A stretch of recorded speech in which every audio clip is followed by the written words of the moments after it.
Good afternoon. This webinar offers closed captioning.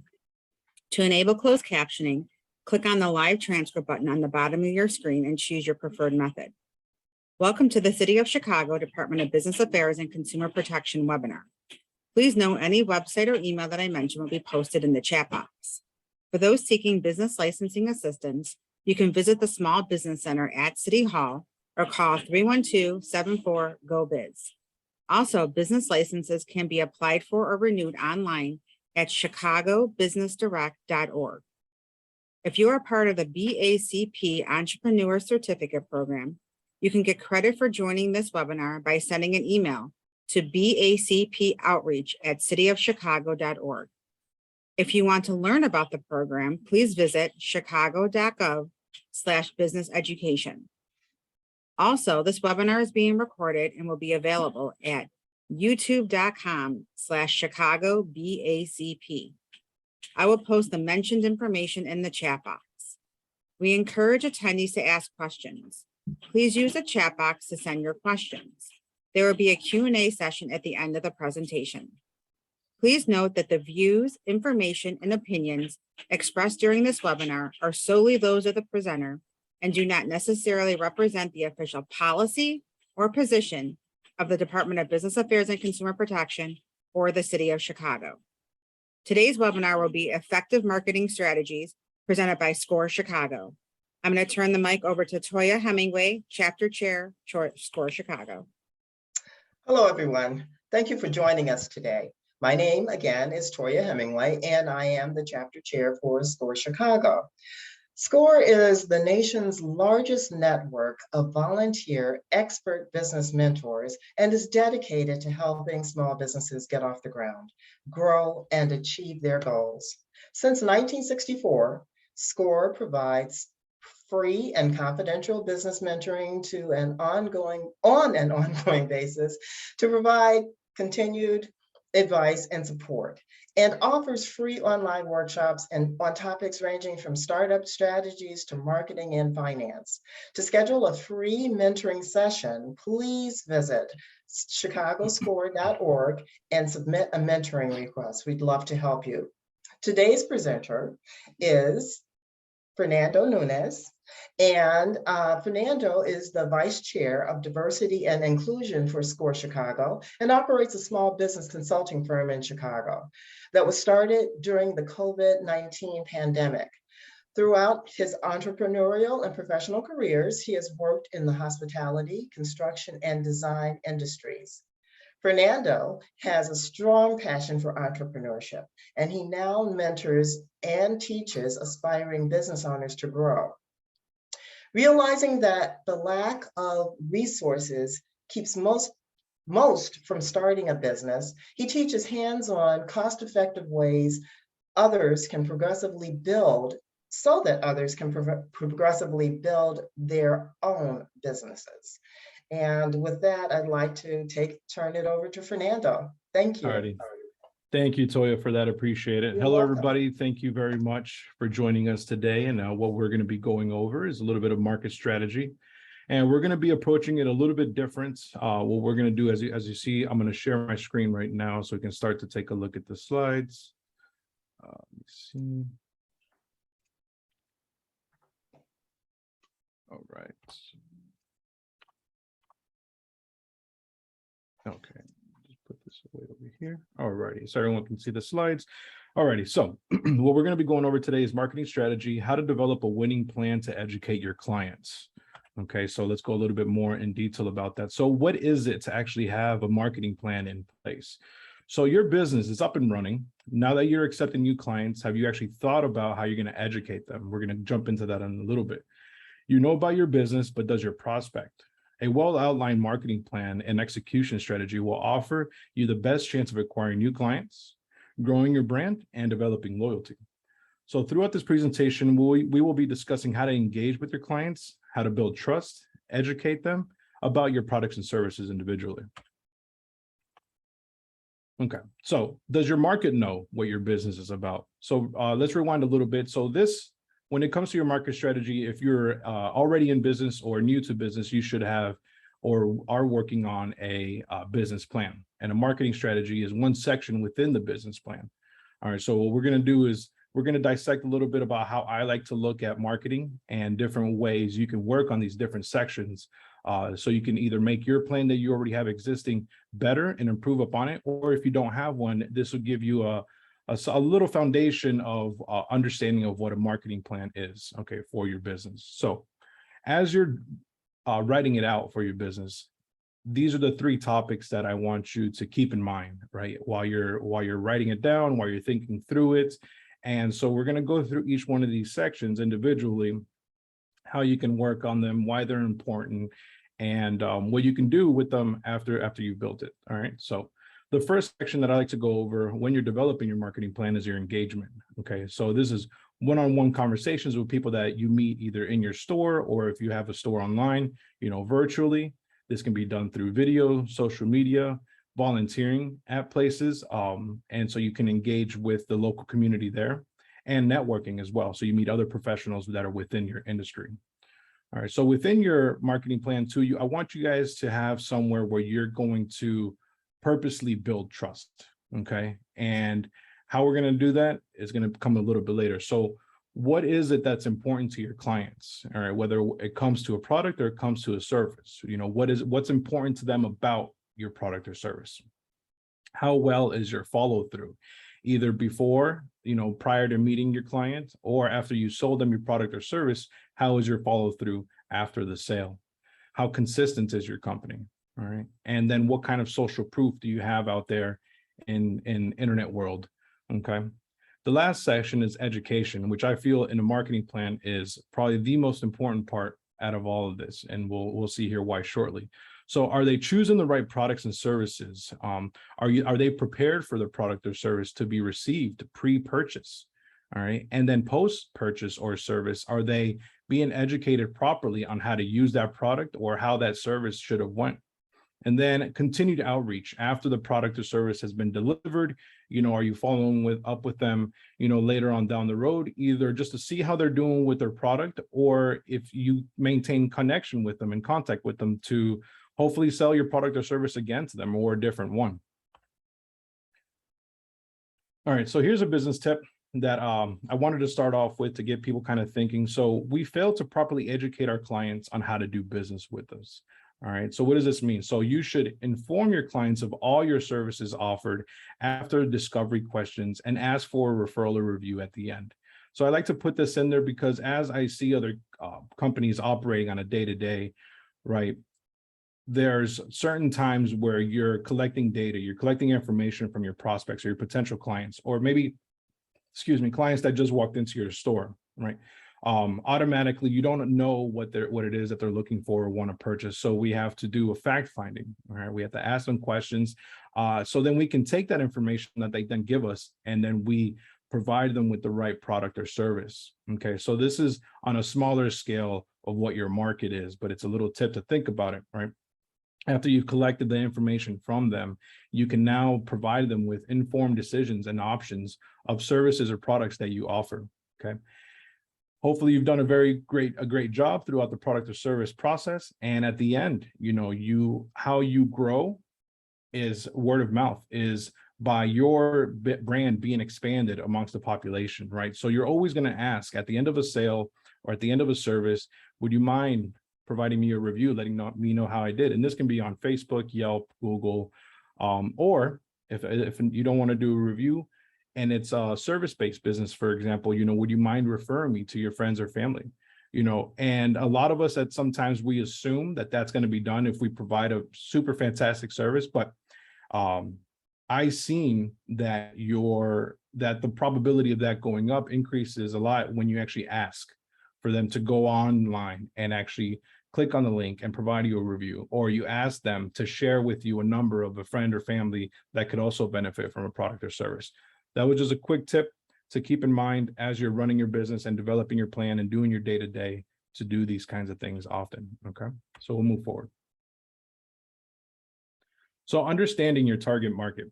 Whether you're a new company, you're thinking about opening a company, or you're already in operations, you can always revisit the people that you're targeting. Okay, And then even within your business, if you have already a knowledge of the target market that you're going to be going after, if you create a new product or a new service that you're offering, that individual product or service might have its own individual target market within your group. Okay, so think about it. Just because you make a target market and you have those clients coming in, but every time you create something new, you might have a new market to go after, right? So just keep that in mind. Okay, so what is it to go after your target market? You know, and the bullseye target, your best customer. Do you wish that all of your clients were your best clients? Here we will create people, groups of demographics of demographics of people that we want for clients for our business. All right, so what is it? Let me put it this way, right? If you have a product or service, let's just say a product. Let's say a bottle of water, right? Because I have one right here in front of me. And let's say you're selling a bottle of water, but this bottle of water is made for, let's say, athletes, okay, because it's expensive. Let's call it a $20 bottle of water that's going to provide you with all this nutrients and all these things so you'll be able to perform better. But this $20 bottle of water isn't necessarily the best choice or option for anyone and everyone that's thirsty, right? So what are we doing? If we don't have a marketing plan in place, right, with our target audience, we're going to start advertising, okay, which advertising is not the same as marketing. We're going to start spending advertising dollars to go after everyone that we feel will buy our bottle of water because we just think it's the greatest. However, that's not the case in most times. What you have to do is actually look for the market that you have the best probability of selling your product or service to, and then only going after that market in the beginning. Right? What does this do? It saves you money on advertising and time. It increases your turnover, your rates of actual purchase because you went after the people that were actually looking for your product or service. Okay, so what goes into a target market and how do we define it? So think about your product or service. What I want you to think about is who is most likely at what age is most likely to use my product or service. All right, so the age, the demographics. And let's say if it's for athletes, right? And let's say it's for collegiate athletes, well, then you want to target an audience from, let's say, 19 to 25 years old. Okay. That's just an example. What location are they in? Think about who you're going after. Are you going after people that are local, right? Within your city, within your town, or are you web-based and you're going national? And if that's the case, if you're going after a broader group of people, at the same time, you know, because you are in development stages, right? Start somewhere smaller. And then once you've seen the success in that area, then you can multiply it in other cities. Okay. Are they male or female? When you're going into Facebook, when you're going into Google ads, they will ask you, you know, if you're going to target male or female people, right? Because you want to target the right audience. And so you got to choose, is your product more geared towards males or is it more geared towards females? Okay. A household income. Think about what kind of income someone would need to be able to afford your product or service. All right. For example, if you're in a lower income area, your $20 bottle of water might not work there, right? Because maybe at most they can afford $2 or $3 per bottle 5 times a week. Right. And as opposed to maybe you're going to only sell these to maybe colleges, right? And then they put it in within their tuition because they can afford it or something like that. So you think about the household income. And then, so if you're looking for this, you can just literally just Google zip codes and household income on average, and it'll go off of the census and it'll give you the average income for that zip code. Okay. The time in their life. Right. So we got to think about if you are selling, for example, let's say baby formula, right?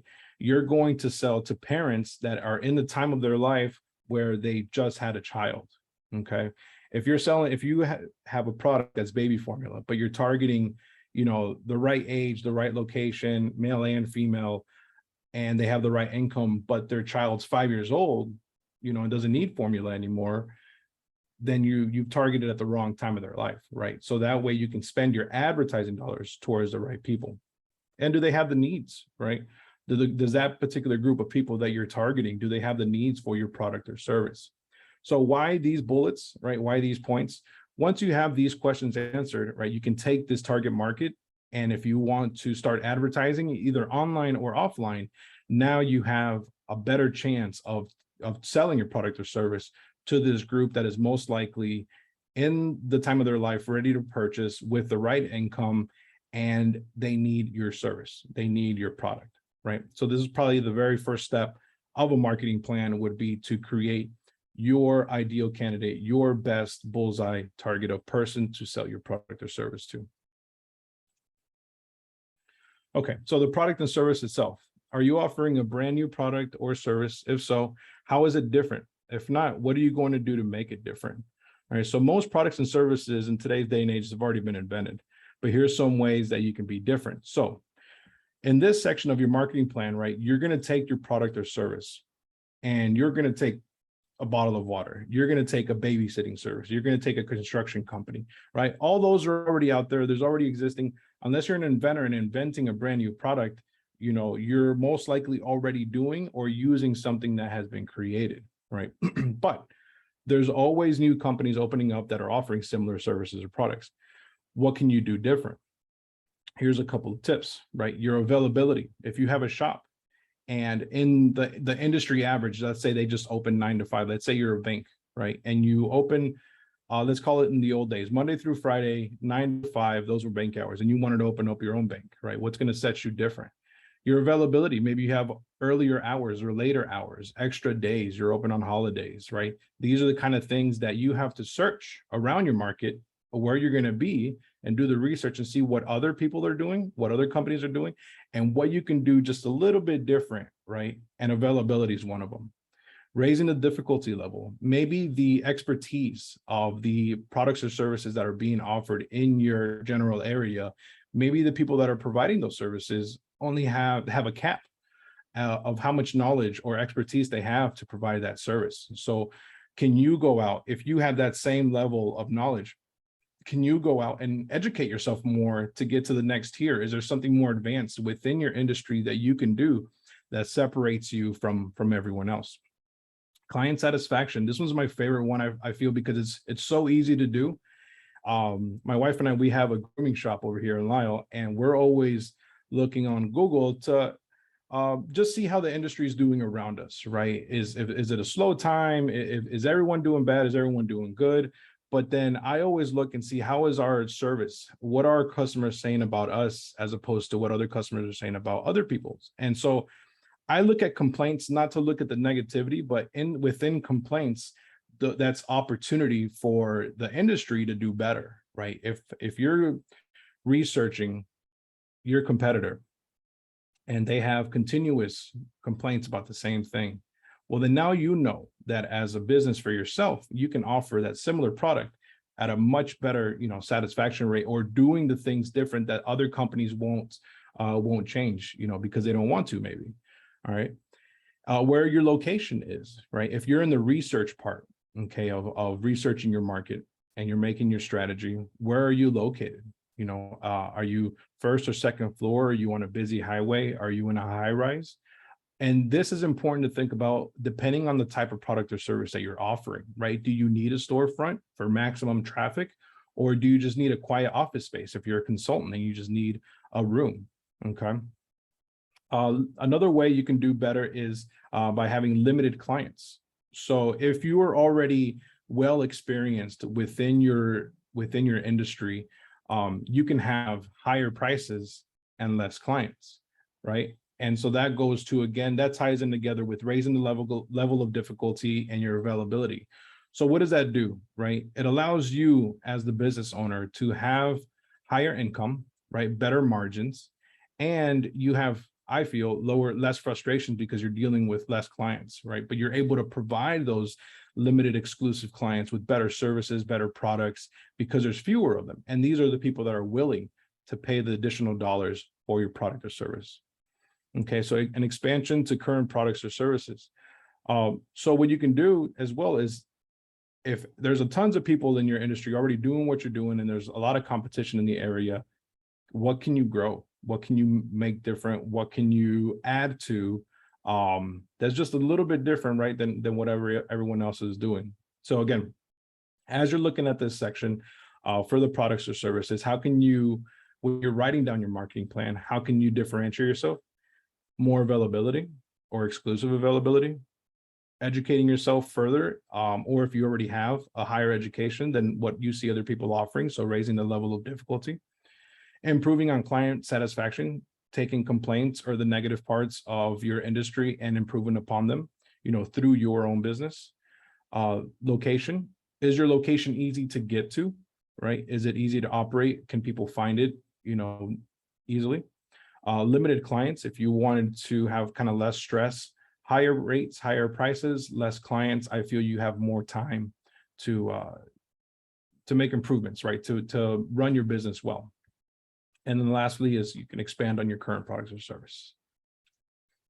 All right, so the right price. So as of today, you will never again be cheaper than the competition. You will be more customer oriented to validate your pricing, right? So a lot of times when I'm talking to new business owners or business owners that are kind of that are struggling with their day-to-day operations because their cash flow is too low, right? A lot of times when we're starting a business, like let's say if you did it started from home during the COVID time, or even now, that's just the way things are going, because there's less overhead, right? Your prices that worked for you when you worked at home or on a smaller scale may have been fine, but as you're growing, with that growth comes more expenses. And with more expenses, you have to raise your price to keep up with that, right?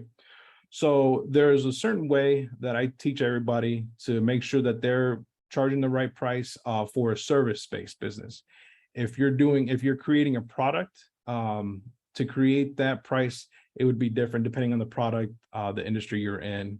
But so for this, you can kind of get an idea of what your time's worth, right?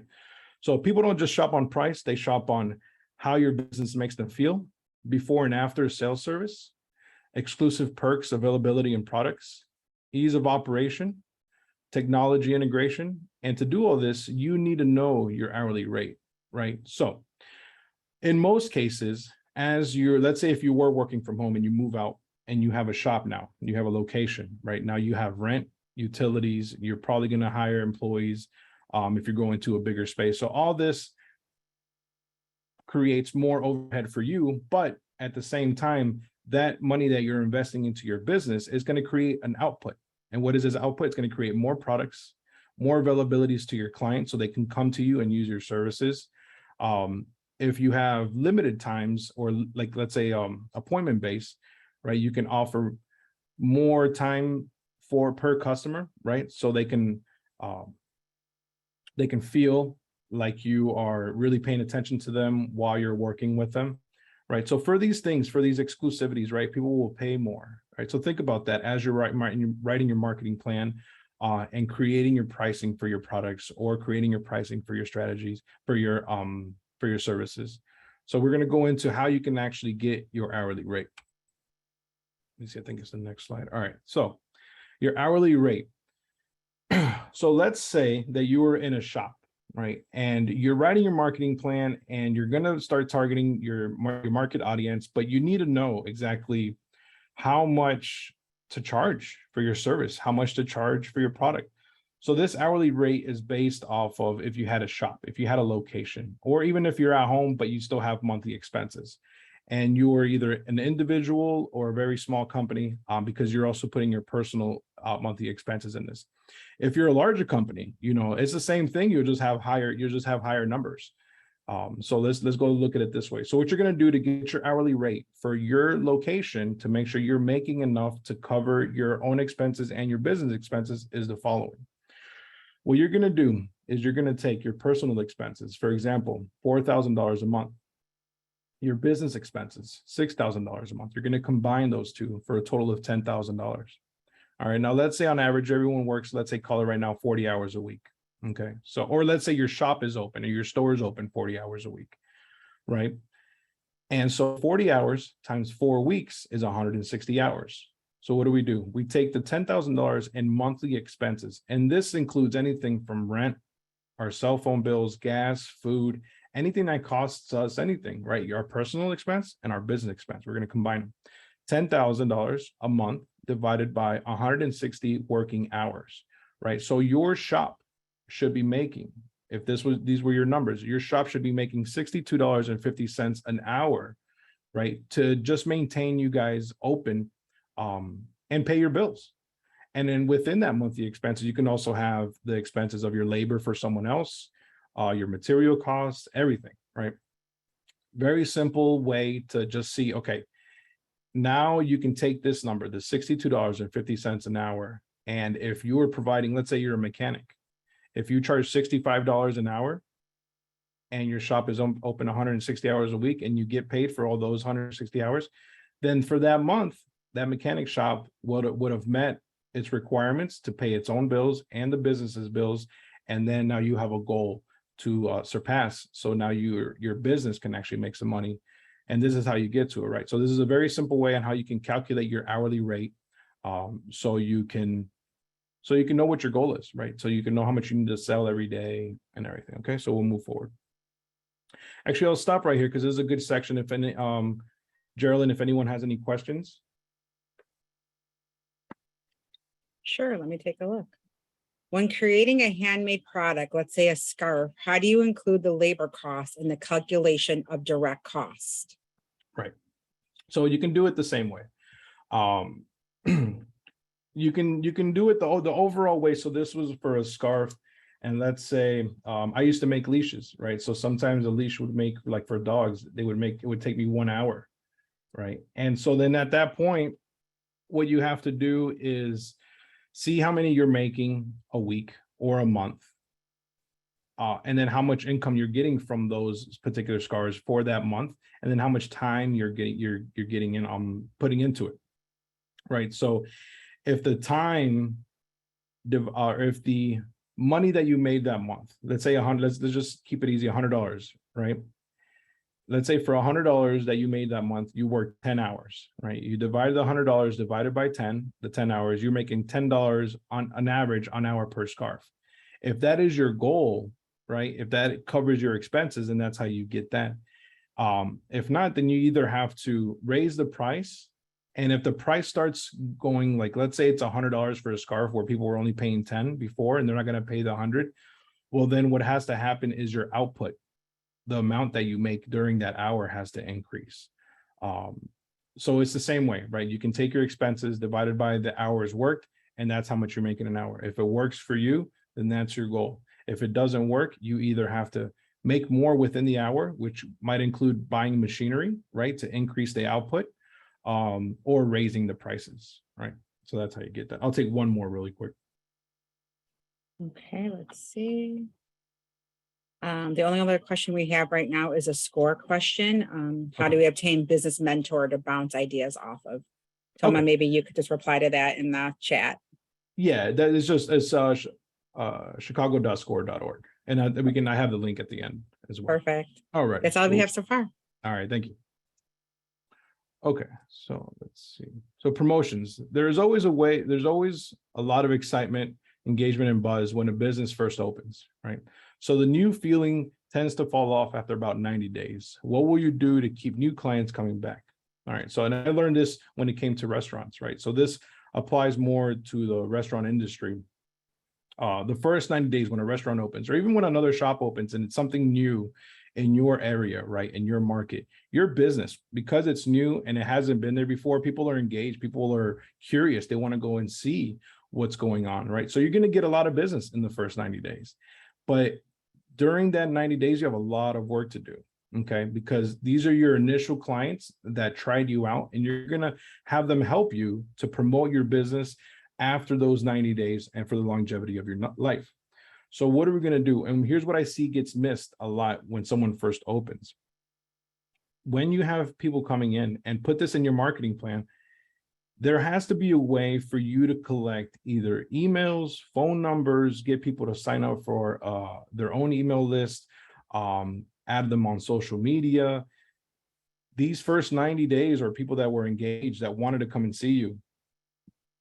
And if you provided them with good service and a good product, right, they're going to talk about it. Hey, I just went to this new place. Go check it out. I'll share it with you. Here's the address, this and that, right? So as you're opening, and if you haven't done this and you're already open, start doing this, right? If you have what's called a CRM, a customer relationship manager, where you can store people's information, right? This would be a good way to go about it. And so what I want you to do is, if you're going to open in the first 90 days, collect the phone number or collect an email, either at the point of sale or if you're going to collect it through a website. And we're going to go through why here in a second. So your best asset is your book of existing clients, right? So what we do at our shop is, if we're slow, I have a book of 500 customers, and then I'll just text them, boom, hey, we're not busy today. If anyone wants to come in same day, come on in. And then bam, 10 customers. What did that cost me? Nothing, right? Because I already had those phone numbers and I just sent the text.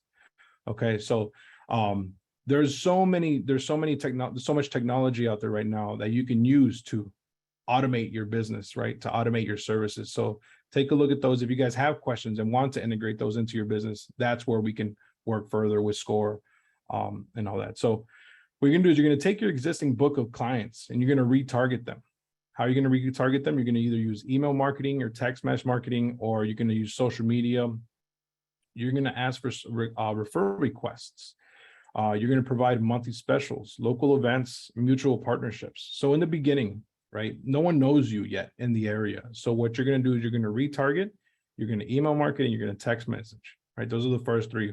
Why are those? Because you can collect an email and you can collect a text at the point of sale. If you're using Square, if you're using Clover, all these have ways for you to ask them at the register, oh, and what's your email? Boom, and you put it in and it's saved in there forever, right? They gave you their email, they gave you permission, right, to email them, they gave it to you, okay? So in the first 90 days, let's say I've been open for 2 weeks. Hey, thank you very much for coming in on our opening day 2 weeks ago. Here's an extra 20% off on your next purchase, right? In the restaurant world, on average, it takes 3 visits for a customer to become a loyal client of that restaurant, right? So I teach people how to have that repeat business up to the third. So it's the same thing that you want to do when you're creating your marketing plan through here, right? You want to have a lot of touches, right? They come in the first time, that's the first touch. You want to give them something, right? So they can come back for the second time. And on the second time, you want to give them something again, so they come back for the third time. After that, it starts creating some loyalty. All right. So you have your email and you have your text message marketing that you can capture for the first 90 days. And then after that, you can also ask people for referrals. At the end, if you have a service-based business, hey, here's a couple cards. Would you mind referring me, to your friends or family if you really enjoyed the service? If it's a product, and let's say you're selling a product on Amazon, there's ways to share the product that they just purchased, or there's ways to write reviews on there as well. So if you have an Amazon shop, for example, you can go on and actively ask them, hey, would you mind reviewing the product that you purchased from us? Let us know how it was built or what your thoughts are. Hey, would you mind giving us a review, letting us know if you like the item that you purchased, right? That goes a long way, and that's different than the automated stuff as well. When you hand type it or you give them a call and you ask for more business, right? They already bought from you. They bought from you, they purchased the item and they're using it. They purchased the service and they received it and they loved it. And let's say they didn't. If they didn't love it, that's another opportunity for you to re-engage and create an even better client the second time around, right? Because if I had a service or if I had a product that I was not happy with, right? And maybe I'm a little irate, maybe I want something different, and I'm going to call this customer, I'm going to call this company, and they just treat it like, wow, we totally messed up. It was really wrong. We're going to send you another one right now. Hey, they took care of me. It might have been wrong. It might have been messed up in the beginning, but they took care of me. They made it right. And those are the companies that I want to work with. Why? Because we know real life things happen, right? Real life, not everything's perfect. So sometimes we deal with companies that have mistakes and we talk to them, they handle it. And if they take care of it, then great. We're happier even before the mistake, right? Have monthly specials, right? So sometimes we're thinking, oh, I just opened. I don't want to give away the house. I'm gonna lose all this money, but what we're doing in the first 90 is we're creating that traffic. We're creating that engagement with your company. So these monthly specials, they don't have to be a bunch of free things. They could just be a flavor of the month, something that's enticing, that you're always either on their texts or on their emails. So you remain relevant, right? As, oh yeah, I remember that company sold those smoothies. I'm hungry today. I'm really close. I'm going to go give them a try. Right. So it's something that they're getting through their email or their phone. So it kind of reminds them, it keeps you fresh on their minds. So, okay, from there, local events. So this is going to come a little bit further. Unless you have more capital to put on events in your local community, what you can do is the local events in conjunction with mutual partnerships. You can partner with other local businesses that are within your industry, and so you can grow, right? So you can create an event and then people come to you and engage with your business. Let's say you're a craft brewery, right? And you're going to do an event with a running business, right? Out there in their parking lot. It's beneficial for you. It's beneficial for them. It creates another visual, right? Another touch of the customer that maybe already came into your brewery. Now they're going to come and check you out at your local event. You create that engagement. Why does this come a little bit later? Because usually your business has to be there a little bit longer for people to kind of know who you are already if they want to partner with you, right? Unless it's something that you're paying for, right? Then you can just do that right away. But if it's something where you want to partner up with, I suggest you wait maybe after those 3 months, so that people know that you're, who you're about and all that stuff before you go and ask to do a partnership stuff. All right, so client engagement. Do you have a business you absolutely love? Why is that? Do you interact with that business often? So here's one that's most recent in my mind is Starbucks, right? My wife uses their app. And every time she goes on there, she pulls up the app, and that's creating engagement. She pulls up the app, she's looking through the specials, through the drinks, through the points that she gets. And that's a form of marketing, right? She is their target client because she is using their application. She's ordering on the phone. She's having engagement. So she's their target, right? And it's working for them. So what can you do to engage your clients, right? So here's a few ideas. So any business, first, it's made up of humans, right? So when you're thinking of a business, don't just look at it as just a business point of view, making money, this and that. Of course, that's what we're all here for. But at the same time, the overall scope is we're doing business with another human being, another person that wants or needs our service or our product. So I always approach it, thinking of it that way. Okay, so what can you do? You can offer rewards programs. You can request referrals. How you communicate with them. You can reward your top clients. You can develop mobile apps and websites for your business. And work status. I'm not sure what I meant with the work status, but so let's go back to the rewards program, right? So if you have a client, the 3 touches, think about the 3 touches. If you have a client that comes in for, let's say, a service, a hair salon, right? Or let's say they do nails, right? If they have a rewards program, they're more likely to continue to come back to you because they know that if they remain loyal to you, at some point, the business is going to give them something back, right? In today's day and age, we're always looking for specials or discounts or just, different ways that we can interact with another business. So think about reward programs, something that is revolving, something that happens often. If you have a service, for example, that people only use once a year, but then you have another service that people can use monthly, right? Do some kind of reward programs with something that happens more often. Again, requesting referrals, right? If you're thinking about where can I spend my money on advertising, am I going to put up a billboard? Am I going to put my face on a bench? This and that. A referral request is free, right? You pay $0 for it. Hey, thank you, Mr. Customer, very much for using my service today. Thank you very much for buying my product. Hey, do me a favor. Would you mind just telling 2 or 3 people about what we did? Or do you have a phone number of someone that you can give that, can also use this service? Oh, yeah. So, I mean, it's sometimes difficult. And if you're not used to doing that kind of stuff, it does take practice, right? But that's why it's free, right? Because that's the work that the work that you're putting into it is what it costs you, right? Different ways of communication methods. And these include email, social media, text messages, and phone calls. Okay, so how are you engaging with these customers? And so right now we're going into an age where technology is big and everyone's using it. And I feel like maybe we're leaving behind our elderly population and that we have to continue to think about them, right? They don't always text. They don't always go on the internet. They like phone calls. So when you are thinking about how you're going to establish your business and you're creating your marketing plan and you've chosen your target market, now think about how they communicate with you and how are you going to communicate back with them. Rule of thumb is if someone texts you to your business and you accept texting, text them back. If someone sends you a request through email, email them back. If someone gives you a phone call and you missed a phone call, give them a phone call back. Here's why. Because they chose that avenue of communication. So that means that that's the one that they're probably most comfortable with.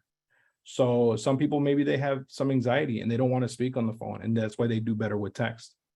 So just mirror what they're doing when it comes to communication methods, and then maybe think of other ways to open up new ways of communication methods that you might not have available. Let's say you have a website, and when someone comes to your website, you guys have seen those little chat boxes that come up, and you're available, you're available between the hours of 1 and 5 p.m. to chat, and you're there, boom, and people love to chat.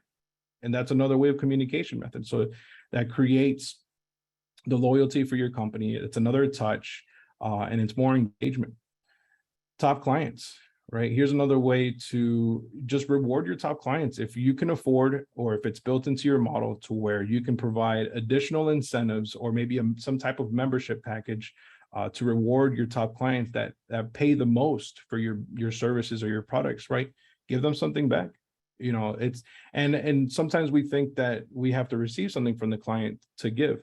No, I bet you at the end of the year, right? Something that's not expected. Let's say you had a client that bought a service from you and they were your best client, but they only bought from you in January. Well, here comes December. Okay.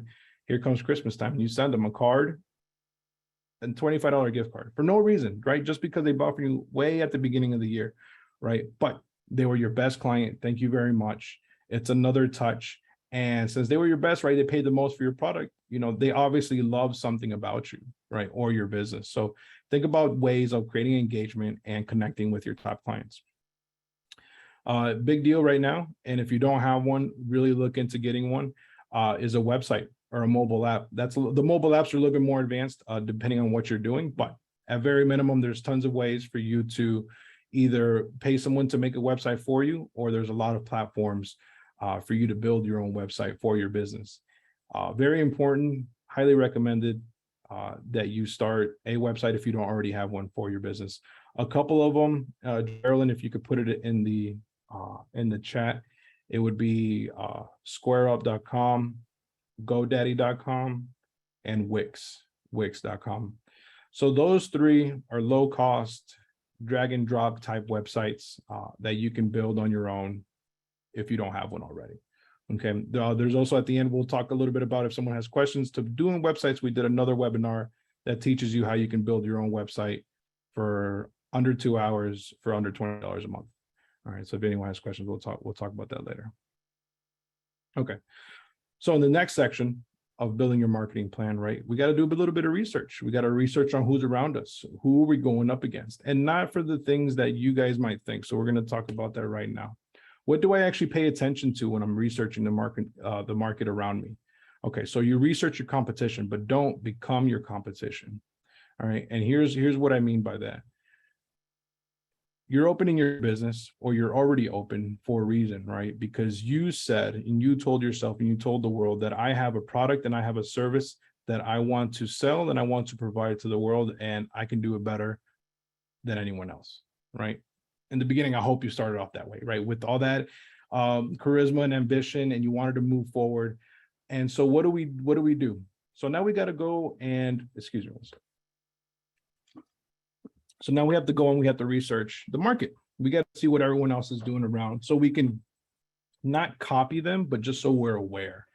And why? Why do we need to be aware? Is these businesses have already been in that area for some time. So they have something that's already established, that is repeatable, right?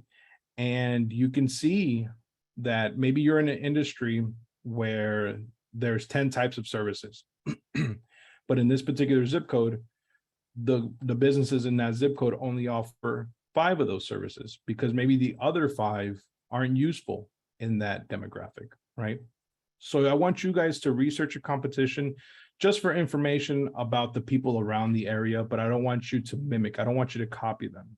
All right. So when you're looking at your competition, to do some research, here are some areas to look into. All right, so I want you to look at the services that are being offered, or the products, where they're sourcing their products, either where they're sourcing their material or they're sourcing their labor, to build or to give that product or service. The quality level, right? Is it low quality or high quality?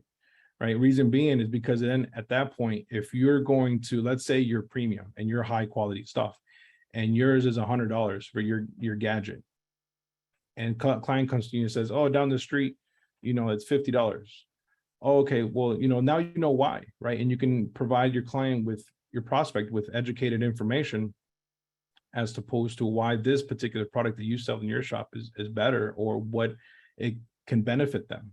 Or maybe the one down the street is better for them, and say, hey, you know what? That one down the street's better. And that's okay too. Sometimes, because you remember, you're not trying to sell to anyone and everyone. That person just wasn't your target market. Okay. Look into what hours of operations the industry has in your area. What kind of customer service? Go in and try it. And then if it's something that's expensive or something, you can go in and, speak to them. You can tell them you're doing research, or you can just act like a client and see how they treat their customers, right? And write down the things that you like that they did and the things that you didn't like that they did, and how you can implement that, or you can teach that to your employees to provide even better customer service. What systems did they use? Are they using Clover? Do they have their own registration or the register system? Is it cash only? Are they sending money through Zelle? Right. So here's why it's important to look at those things. Is those clients that will most likely become your clients in the future, or can, or have already had some use to being treated or being offered services a certain way. So if you're in let's say the barbershop industry, right? And you're opening up a new barbershop, and every barbershop around you offers cash only, so now that's something different that you can do. You can do cash, and you can do credit cards, right? So you're increasing your level of customer service and your quality level too, because now that's more convenient for a client. And so that's why I want you to pay attention to find the gaps. I want you to look at these in other businesses so you can find the gaps, not so you can mimic. You're most likely going to offer the same things as them, but then there's always some pockets of missed information, of missed products, of missed opportunity where you could have offered an exclusive service or a product because no one else in that area is doing it. So these are the areas I want you to pay attention to. Okay. All right. So then after that, right, after you've developed your marketing plan, you have your target audience, you've found out what's the best price for your shop, and you're up and running. The next thing is, depending on your idea or your plan for growth, right? How big are you going to become? You grow that company from just a company with the logo, and then you build it into a brand. Okay. So when we hear your name, and by your name, I'm saying your business name, right? Does it mean something? Oh, this thing's in front of me. Okay, at the top it says Target, the dollar store, and Ferrari, Honda, Amazon, USPS, right? If you closed your eyes, and if I said each one of these individually, you can imagine the logo. You can imagine being inside of Target stores. You can imagine driving a Honda. You can imagine ordering something online from Amazon, right? Because now that name isn't just the name of a company, but it's become a brand, right? And so that's why I ask, can you see it? The brand, can you feel it? Okay, the good and the bad. How does your brand make people feel, right? So as you're going to start building and into your marketing plan, right, I want you to keep in mind the brand that you want to build. And so how do we do that? It has to have this essence, right? The ability to trust your company with your products or service. You have to maintain a very high quality, responsiveness to issues or complaints. Longevity, right? It's going to matter. The longer your name obviously is open, right? Open for business, the more people are going to recognize your brand over time. And lastly is ethics, right? If someone says the name of your business, right, do they think of a respectable, trustable company to do business with, right? And so this is what starts in building a name, building a brand, right, for the larger company. So just think about that as you're working through it. Okay, so then you become the brand. So when you first thought of the new business, you sorry, this thing is blocking. You had a mental vision. You pictured bigger dreams, fast growth, and happy clients. What is the direction and the main vision you see your business fulfilling in the future? Okay, so here's an example that I took from my own book. So entrepreneurs are born every day, and we all want to have freedom with our time, family, and money. We will educate anyone seeking a better future by providing them a path towards a successful business ownership, right? So that's the vision of my company, right?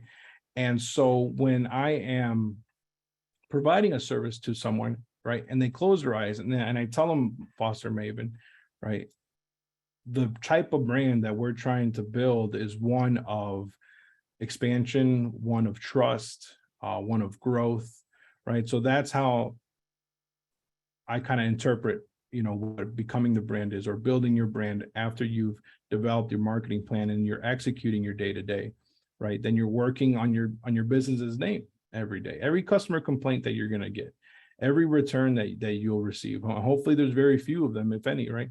But we're all people and you're going to get something. Take that as an opportunity to strengthen the brand. Mr. and Mrs. Customer, I'm so sorry that happened to you. Here's how we're going to make it right. And now you've become a company that is trustworthy because you handle your issues, you confront the problems and you accept them and you change them and you make them better. And then over longevity, over a long period of time, that brand will become more solidified. Okay. All right. So we're towards the end. So recap. All right. So making a marketing plan. Okay. You're going to be creating a plan that will better prepare you to navigate your business challenges. Okay. When you create your target market, you don't have to work with difficult clients if your market is the right audience. All right. So right from the beginning, while you're working through this plan and you're creating, your target audience, by sitting down and writing your target audience and knowing who you're going to go after, I feel like you're going to eliminate a lot of issues down the road, because now you don't have to deal with clients not paying the price that you need to make in order to accomplish your hourly goal, right? Without any discounts or anything like that. The target audience that you're going after is looking for your exact service or your product because you've tailor-made that product or service to fit them, right? And that's why you're targeting them. Okay, so that's probably one of the more important parts, creating your target market. And so point number 3 is we're never going to sell on price alone. All right, so I went through the hourly rate with you guys because I wanted you guys to know what your hour is worth, what your time is worth. Very, very few times do we know, if we're working for ourselves, how much am I supposed to get paid an hour? Well, now you know. Okay. And so when you have, let's say it's $100 an hour, and that's your price, because if you don't get paid that and you charge this guy $75 for that hour, then you just lost $25 that was supposed to pay a bill because you already had it in your marketing, in your plan. Okay. So there's times where you turn away clients because they're not going to pay what you're worth. Right. And that's okay, because now you have the exclusivity, the time available for that next client that's coming in, that's going to pay you for that hour. That's going to pay you for your time and your product and your service. So get paid, what your time is worth, increase your service instead of decreasing your price. Right. So if someone's asking, hey, this is too expensive, right? Oh, well, what is it exactly that's too expensive, right? Do you feel like maybe you're not getting enough service? Would one more meeting, one more phone call with the consultant, suffice? Sometimes there's just a little bit extra that we can do as far as effort to make it logical for them in their in persuading them or in their thinking when it comes to making their purchase. And so lastly, while you're writing out your plan is, make the plan to become a brand, right? If you have to have the goal in mind of not just having a business name, but converting that business name into a brand, right? That someone just sees the logo, sees your website, here's the name, and gets really good feelings on the inside automatically, right? So Become the brand. The goal is to make people feel good when they hear your company's name. All right. So guys, thank you very much. That's the recap of today's webinar. If anyone has any questions and specific to a business that they're starting or working on, right now is the time that we can go through it. Great. A few questions. Should we send coupons in the mail or just email, text it? So mail marketing, if you're doing it through USPS, on average has a 2 to 3% return. Okay, so if you send out 100 letters, you're going to get 3 people calling you out of that 100 on average, right? So it depends. It depends. Again, if you're looking at your target audience, right? And let's say your target audience is, let's say you're selling, I don't know, something that just has to do with the elder population, right? 60 to 80 years old. They still open their mail. So if your target audience is to do that, then go after them. But at the same time, if that's your target audience and you're texting them and they're not responsive to text, you have to research your market, see where they're communicating, what avenues they're using, and then use those. If you're targeting, let's say, for example, I don't know what it is that you're selling, but if you're going after homeowners, for example, right? And I just lost my thought. Sorry, I was going to say something else to that, but I forgot. So yeah, so just go after how they're communicating. So that's the part where you do a little bit of research, see how they're talking to one another or how they're talking to other businesses, and then reach out through them that way. Start that way, and then you can expand, right? Let's say if you have some operations or you have additional funds to advertise in an extra way, right? Let's say you've already done your Google ads, you've already done your text messaging, and you're getting all these business and it's working out, but you want to add another stream, another way for people to get in contact with you, then you can try, and then test the zip code and send it and see if you get a response, right? So that's, another section for advertising when it comes to that. That's more in detail, or that's a different class, I should say. But yeah, when it comes to advertising, start with one. About on average, it takes about 6 months for you to see continuous return. And why is that? Is because when someone sees an advertisement one time in front, they have to see it 7 times, right? For them to actually take action. So sometimes that can be a social media post, a text message that you sent them, an email marketing, and then maybe a letter in the mail or something like that, right? So it's going to take you multiple times for you to develop that customer. On average, about seven touches. So next question. Great. Someone did mention about putting coupon codes on their website. That was another. Lots of great webinars. You speak with wonderful clarity and a great presentation. Thank you. That's always nice to hear. Let's see. Can you put the items in the chat that the speaker is mentioning, like the low-cost websites? Yes, I'll put that. So that's something that I wanted to mention with the BACP and through SCORE on both of their websites. If you go to their YouTube, there is a link to another webinar that we did that was just like this, but it's 2 hours and it was hands-on. I take you click by click on how to actually build your own sites, but that would be on the BACP's YouTube page, and you just type in, I believe, like how to make a website, and it should pop up there. And I'll put that link in the chat as well. Yeah, everyone's saying, yeah, that was a great webinar. Yeah, I got some good feedback. A lot of people have actually made their sites from there, which is great. Hey, Carla, I see her, she's working on hers. Yeah, thank you guys for that. So yeah, there, guys, there's resources out there for you guys to do better and grow your business out there for sure. Just look for it. If you need something free, we have a lot of volunteers at SCORE here in Chicago. They are nationwide. So if you're joining us from another state or something like that, you can look for your SCORE chapter in your city. Great, thank you. Okay. If there are any other questions, we'll give you a minute or two to put them in the chat. I'm just looking. Yes, great webinar, awesome webinar. Thank you for the presentation. Thank you. Thank you. No, thank you guys for attending. I'm always happy to see people moving forward. Thanks. Lots of thank yous. This is great.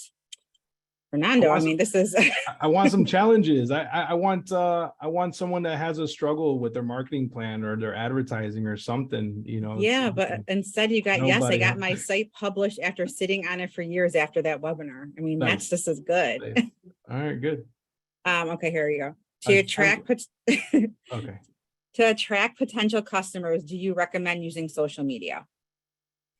It depends on the customers that you're trying to attract. You know,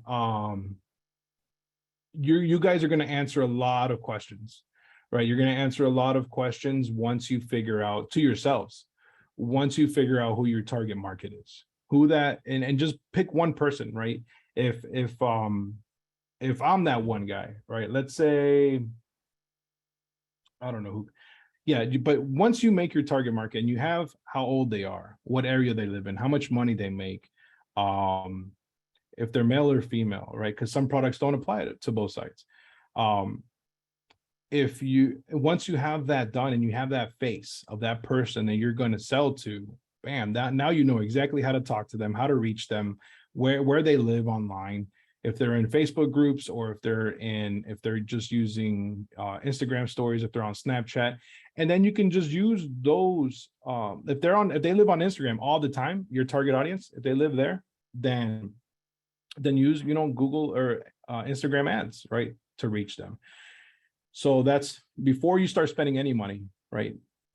Write down this plan and create your target market, and then that's going to help you guys tremendously. Let me see. Another question, what's a good template for a marketing plan? A good template for marketing plan. So what I am, how I have a template for a business plan, and then within that business plan, you have a marketing section. How can I get that?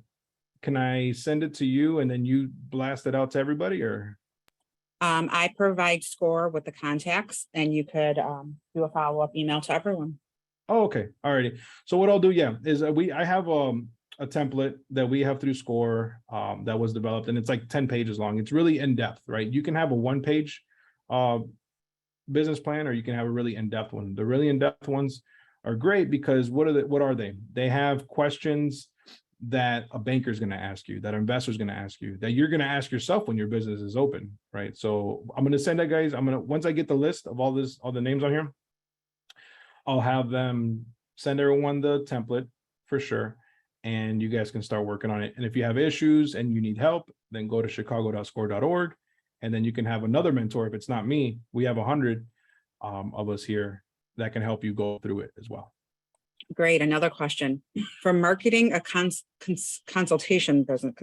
business, thoughts on using video or image? TikToks.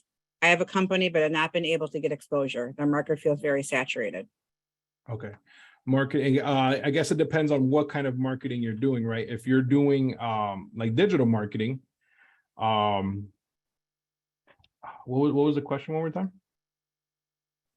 Sure. For marketing a consultation business, thoughts on using video or image?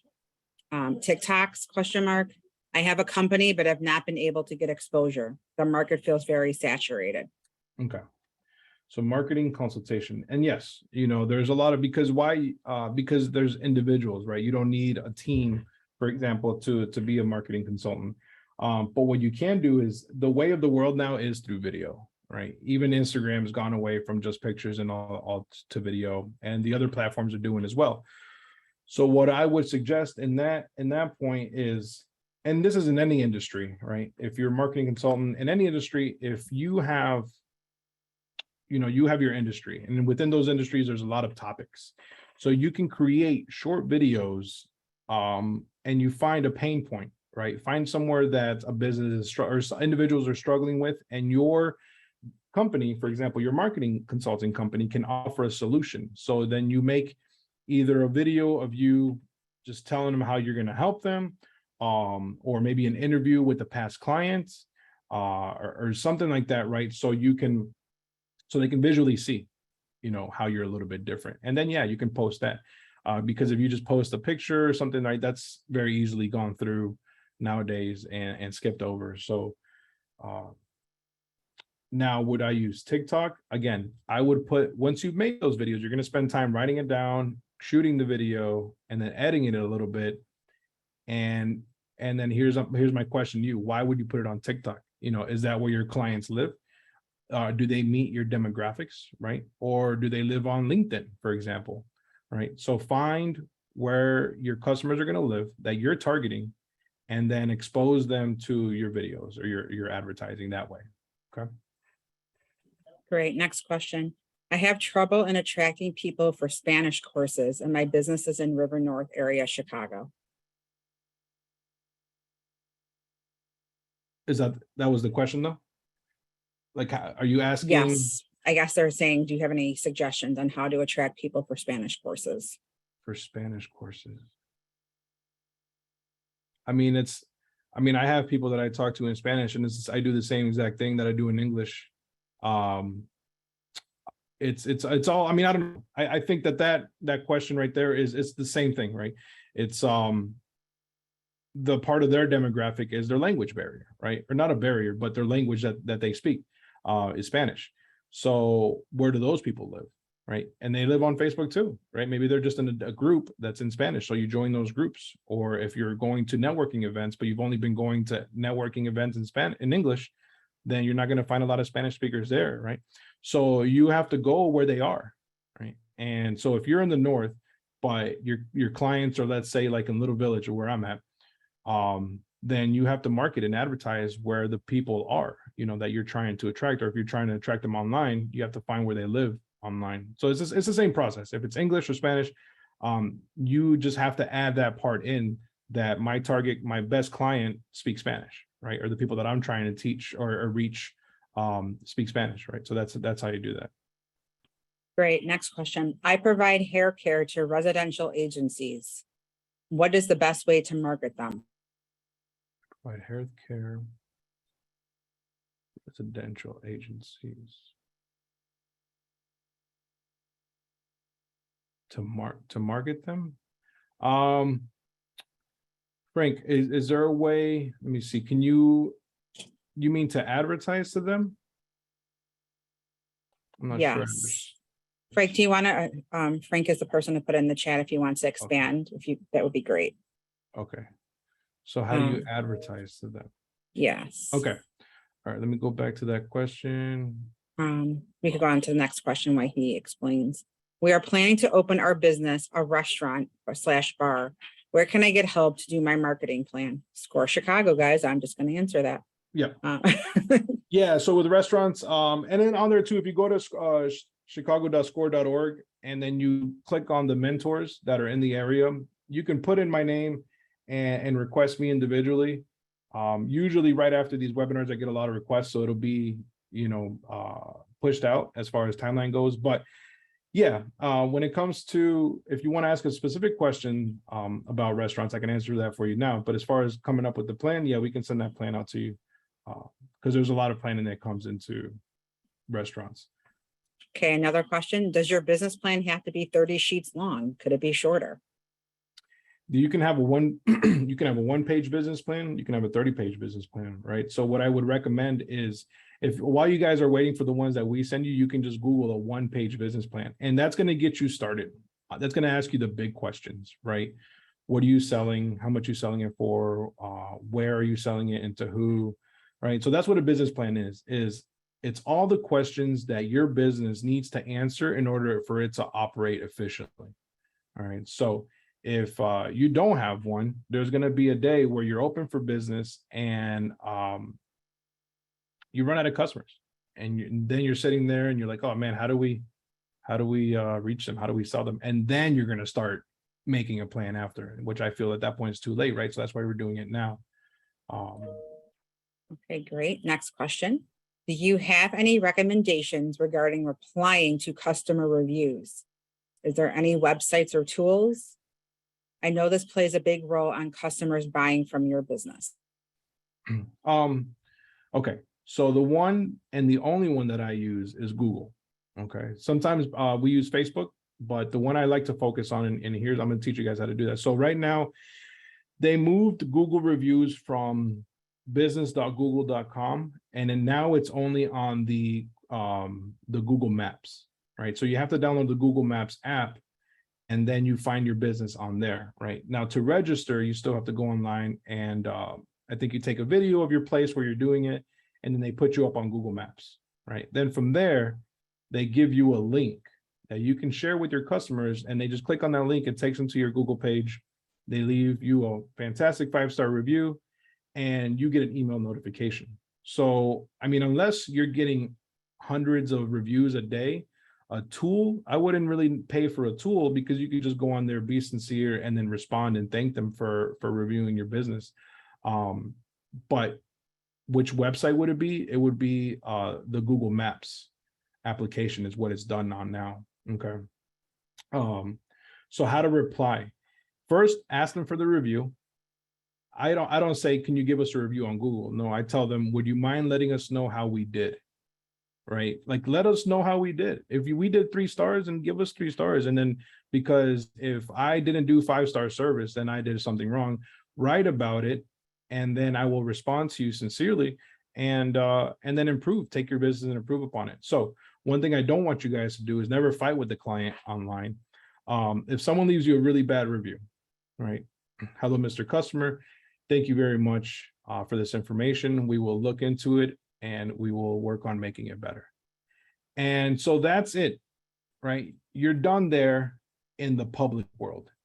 Thank them for their review, leave it on a positive note, and then reach out to that client.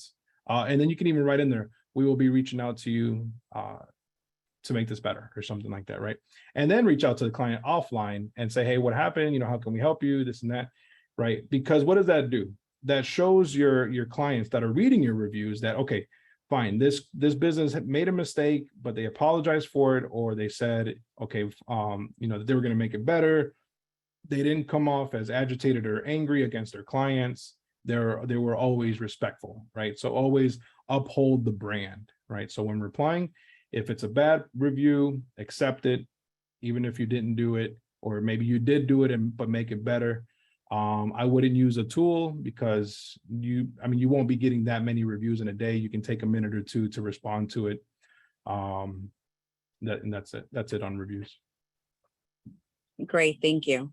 So a follow-up to that other question regarding the hair service. Okay. It says, how do I best help agencies have an awareness that my service exists to provide hair care to their clients? Okay. And so let me see, provide hair care to their clients, agencies that have awareness. Right. All right. So this can come a couple different ways. You can either do a cold call face to face and then go to those agencies and speak to them. The other way, which is more common now, would be to what we were discussing earlier, and that would be to create maybe educational videos on the products that you provide to these agencies, right? So now they can they'll reach them organically if you're reaching out through Facebook or YouTube or Instagram. They'll reach it. That's one way that they'll reach it. You can direct them after you've talked to them. Let's say you're out and you meet them at networking events. You can direct them with your business card. Hey, visit my YouTube page where I have information about all my products. Right. So what does that do? It gives them time to look at your products on their own time, comfortably. And if they want to, reach out and work with you, then they can at their own leisure. It makes you seem, right, like the professional of the industry, right? Because you're providing them with this information at no cost, right? You're going through these things on how to do them, how to apply them, how to use them, how they can sell them for their clients. So I would look at, if it's multiple items, I would look at maybe making a small video bank of about the products, or awareness. Let me see. Or you can do events too with them. I don't know if maybe you can partner up with one of them one day, and then that would be another area, is once you've already had some social awareness in your area about your business, maybe you can do an event with one of these salons and go through the system, right? If it's something new, or if it's something different that's not in the market, I don't know what it is, that's not in the market yet, maybe you can do demos, right? Show them how they can be used or why your product's better than other people's products, right? So a video bank explaining your products, and then maybe some demos showing your products in action. Okay, great. What recommendation would you give a web designer to market in light of Wix, GoDaddy, and Square? Okay. So you're a web designer, you want to sell your services. And so here's the thing, right? Wix, GoDaddy, and Square only work for the people that have the patience to sit there and learn it first, and then have the commitment to make it. Because even though these sites are easy to use, yes, it still takes time to learn to use them and then to do them. So I've had clients that don't want to use them and they just want to hire as a web designer. So you can use that the other way around as well. Is in lieu of doing it yourself, save yourself the frustration and allow us to do it for you. And then maybe talk about, what other services they would be getting with you that they wouldn't be getting by doing it on their own. I know one big thing that you can't do with those is build a back end, right? Angie, is you can only build so much on those platforms. So you can't build a back end. If you have a customer portal, you can't do that on your own. You need a designer such as yourself in order to do that. So the people that do the DIY stuff, that's a different demographic, right? That's not your client. Your client is someone that wants something done professionally. They don't have the time to learn how to do it themselves, and maybe need more robustness, right, from the website with the back end or the functionality in the front end. So what would I recommend to you? Take a look at your target market, who you're going after right now, and if those people are also going for like GoDaddy, then they're not your right target market. So pinpoint your target, make your pricing competitive as far as, take a look at what the market is charging now, as opposed to what it was charging like 10 years ago, and see if your pricing has changed or kept up with the times, or maybe you're too high or too low, and then adjust by your hourly rate.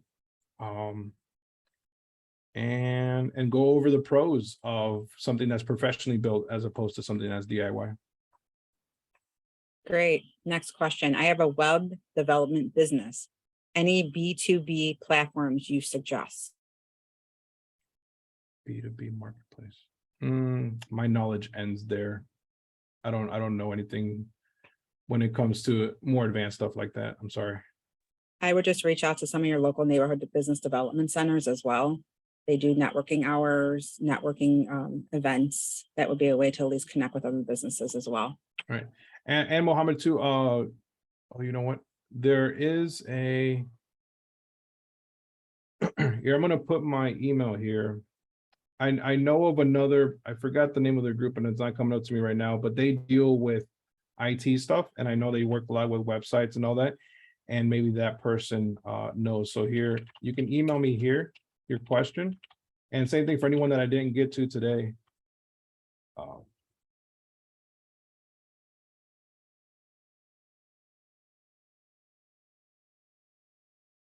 You guys can email me there if you guys have a specific question I can answer real quick, or if the time ends, we can I can show you guys how you can do a request for a mentor, because Mohammed, we also do have other mentors that are in the IT field as well, so it's not just me. Okay, great. Looking to see if there's any other questions. There is questions about hiring marketing companies. Again, you could reach out to Score Chicago and they will be able to help you do some research and also information on your marketing plans.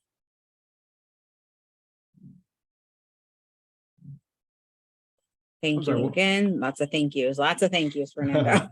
No, you guys are very welcome. And I don't know if there's requests ever sent to you guys, Geraldine, for other topics to be discussed, but if there ever is, we can do other videos on other areas, anything to do with business too. So that would be great. Okay. You've been saying things out loud that people have been thinking about.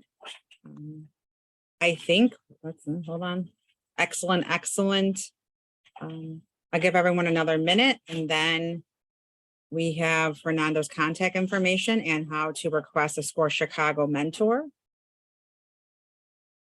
So I want to thank Fernando as always. I want to thank Score as always.